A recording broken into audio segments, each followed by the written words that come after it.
Hello everyone, in this video we will talk about palm oil. And now you're asking yourself, why palm oil? It does not affect my life because I don't use it. But wait, pay attention. Palm oil is contained in a large quantity of consumer goods that we use on a daily basis, such as chocolate, ice cream, pizza and sodas. In fact, according to Unilever, around 50% of the goods that we find in supermarkets contain palm oil. However, most of us never saw it on the labels.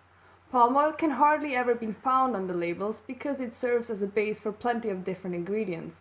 For instance, in my shampoo I discovered that it was present in the form of sodium lauryl sulfate.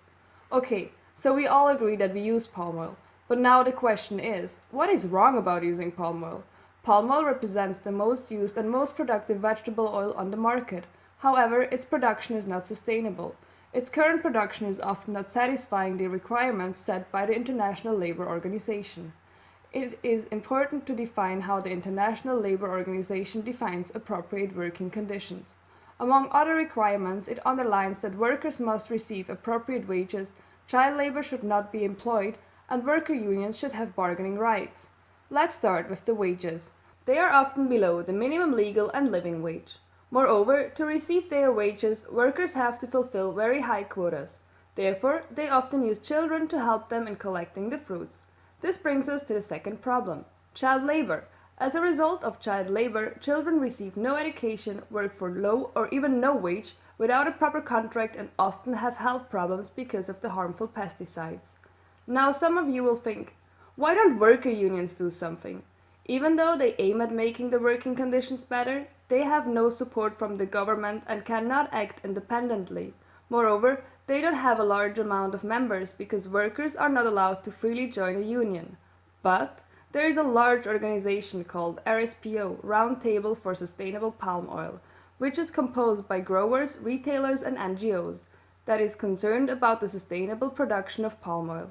The efforts of the Round Table for Sustainable Palm Oil are mainly focused on three arguments: environment, profit of growers, and working conditions. According to RSPO standards, sustainability is aimed for in the long run, and therefore companies should just state their commitment to improve the working conditions in a remote future to be considered sustainable. Moreover, the RSPO does not enforce sanctions for companies that do not improve. Many NGOs believe that those standards were not appropriate and therefore largely criticized the RSPO. In response, the RSPO decided to launch two new campaigns that make its certification system conforming with the requests of the NGOs. Now comes the question, should we stop to use palm oil? The answer is no. We have to take care of what we buy. As you can see, we present 7 brands on 3 colored shelves. The color of the shelf represents how much the companies care about the sustainability of the palm oil that they use. While the one at the bottom do not pay particular attention, the one on the green shelf, namely Danone, Unilever and Nestle, represent the companies which purchase only RSPO products. However, there are many others to be named. And now, it is up to you to support NGOs in their mission and to buy products containing certified palm oil. Thanks for listening. Thank you for watching this video, and if you want to know more about this super interesting topic, you may read our research.